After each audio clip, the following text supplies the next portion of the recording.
Buenas tardes a todos, buenas tardes, señor Presidente de la República, buenas tardes, señor Presidente de la Confederación de Cámaras Empresariales, compañeros de gabinete, compañeros de empresas públicas, público en general. A ver, yo creo que hoy estamos en un momento de, como los números indican, de cambio para bien. El proceso que, diríamos, comenzó ya el año pasado, fue un poco enlentecido en el verano por un resurgimiento de los brotes de pandemia, diríamos, como en todo el mundo, pero se ha acelerado en el segundo trimestre y claramente quizás en el tercer trimestre las cosas puedan aún ser mejores. Los últimos números en todos los aspectos lo están indicando, no vale la pena creo un repaso. Pero para nosotros, para cualquier gobierno, ¿sí?, lo importante siempre es el futuro. Lo que se está viviendo se vive y es un momento, lo importante es el futuro. Y el futuro siempre implica cambio, siempre implica reforma, aunque quizás en Uruguay, si hubiéramos podido no entrar al siglo XXI no hubiéramos entrado, ¿sí?, pero hay que entrar al siglo XXI y seguir para adelante. La legislación siempre se tiene que adaptar a lo que pasa, tiene que reconocer la realidad. Y hoy por hoy tenemos algunas transformaciones, diríamos, que en algunas están en camino y otras están para hacerse, que en general, y en muchos de los casos, son no siquiera para el próximo gobierno, quizás para la próxima generación. Una de ellas, y quizás la más importante por lo grande que es la reforma de la previsión social. Una reforma que hay una comisión de expertos bien amplia, estudiando, analizando la experiencia internacional, analizando los datos de nuestra realidad, no solo en términos de cambio demográfico, sino también en términos de mercado de trabajo en sí mismo, en términos de comportamiento respecto del ahorro y la importancia del ahorro desde el principio, y por lo tanto la reforma como si en sí misma, lo que se está viendo es que el planteamiento no puede ser acotado a un tema básicamente de previsión social en materia de retiro. Es una cosa mucho más general, ¿sí? Entre otras cosas, de alguna manera hay que buscar por mecanismos diríamos de promoción o mecanismo de incentivo básicamente al ahorro temprano y a la formalización temprana del trabajo. Cuando uno habla de formalización, yo sé que en el sector empresarial se habla de competencia desleal, pero no es solo la competencia desleal, que sí efectivamente es así. No existe progreso, no existe mejora de la productividad sin formalidad. El informalismo jamás va a mejorar la productividad. Es un vuelo del pato, queda cortito. Por lo tanto, ese es uno de los aspectos que se está estudiando, que se ha ido un poco más largo de lo que se tenía previsto, es cierto, pero les puedo asegurar que el abanico de posibilidades o el abanico de ideas que se ha trabajado es bien grande y que bueno, y que va a haber opciones para que el sistema político, ¿sí?, después decida. Y no decida con un menú fijo, aunque cada uno podamos tener nuestra preferencia. Es para la próxima generación. En este periodo de gobierno, más allá de lo que uno quisiera, no va a tener ningún, comillas, beneficio ni ningún impacto o ningún perjuicio, si fuera del caso, ¿sí? Los tiempos de estos son tiempos bien largos, absolutamente largos. Y de vuelta, no es solo aspectos financieros. Los aspectos financieros, naturalmente, si no tenemos consistencia financiera, después no se puede pagar. Los aspectos financieros no pueden jugarse solo, además, a decir que tiene que ser autosustentable en base a impuestos del trabajo. Los impuestos del trabajo ya son altos en Uruguay. La previsión social en todos lados del mundo recibe asistencia de impuestos generales. Es imposible sostener con la pirámide salarial que tenemos y que tiene el mundo desarrollado, con impuestos al trabajo, un sistema de previsión social. Pero sí va a haber un impulso grande para la generación de ahorro, o pretendemos que haya un impulso grande para la generación de ahorro en las cuentas de los trabajadores y para una mejora de la rentabilidad. Se están estudiando y hay varias ideas de claramente que la parte que lo llamamos pilar 2, o sea, el pilar de capitalización, de ahorro individual, tenga una mejora de la rentabilidad y con ello una mejora de la prestación futura.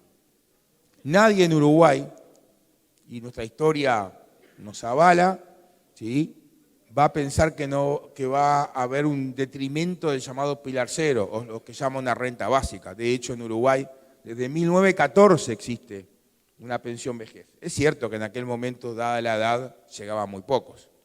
Hoy, dado las edades, afortunadamente llegan muchos más. Es cierto que también te vamos a tener que reconocer que nuestra expectativa de vida afortunadamente aumentó mucho. De hecho, salvo la ministra Bereche, los que estamos para acá, si fuéramos nuestros abuelos, ya estábamos casi para retirarnos y no retirados casi en algún caso. ¿Sí? Nuestros padres estuvieron más y nosotros seguramente tengamos bastante más para adelante. Bueno, eso hay que reconocerlo, es la realidad, es cómo cambia el mundo. Por lo tanto, esta es una reforma clave, mirando el futuro. No solo mirando las finanzas, mirando el mercado de trabajo también, ¿sí?, de manera sustancial, y mirando la competitividad y la productividad. Naturalmente, otra reforma importantísima, y la expuso previamente el ministro Bustillo, es la inserción internacional. Es así que es una reforma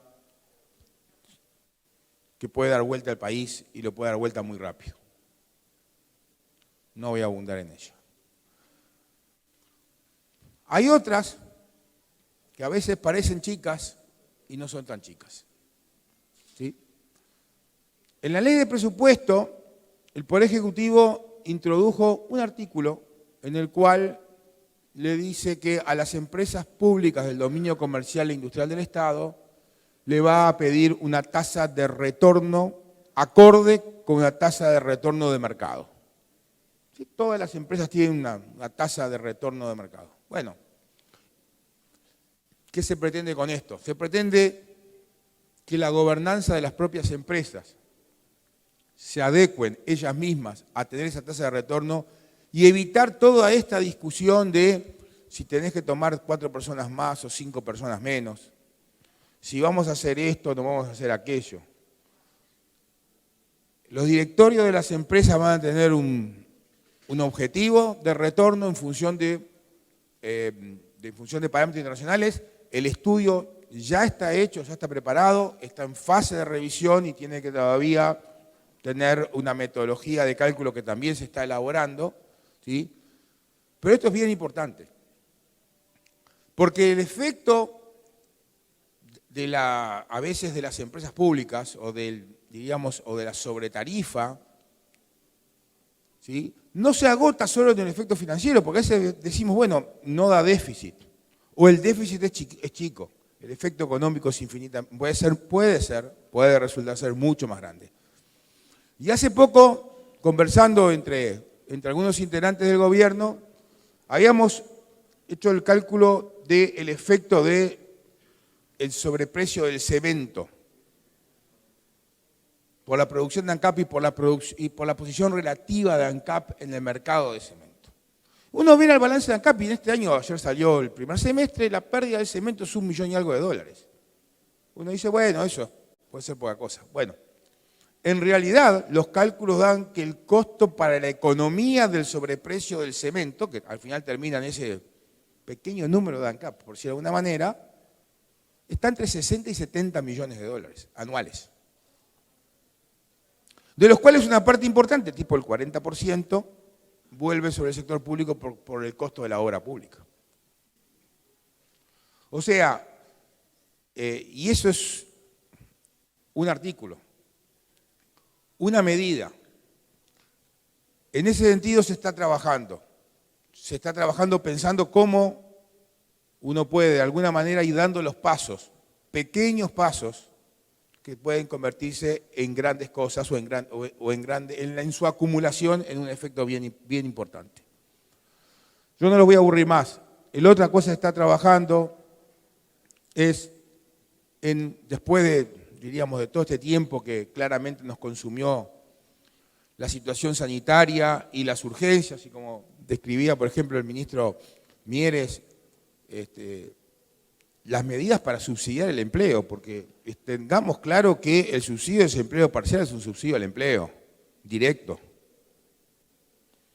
Cuando se estableció un pago, que en realidad es un descuento de aportes, pero un pago de X cantidad de miles de pesos por mes a quien reintegrara a un trabajador del seguro de desempleo o contratar a uno nuevo.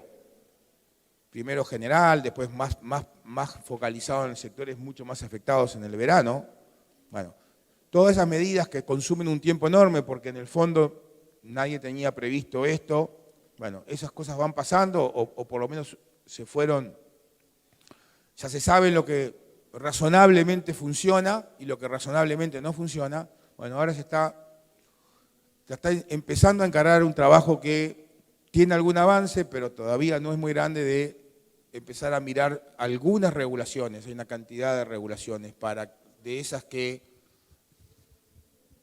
no se ven pero se sienten, e ir viendo la manera de ir quitando ciertas regulaciones que eso va a mejora indefectiblemente la competitividad de la economía. Y destrabar la competitividad de la economía es destrabar la barrera del crecimiento, es destrabar la barrera de la mejora, es destrabar la barrera, en parte también, de la contratación de nuevos empleados. Así que bueno, yo no quiero abundar más en esto. Este es diríamos, las tareas más transversales quizás de las que se están trabajando, ¿sí? Y como siempre, es el futuro el que nos convoca. El pasado ya fue y el presente pasa rápido. Gracias.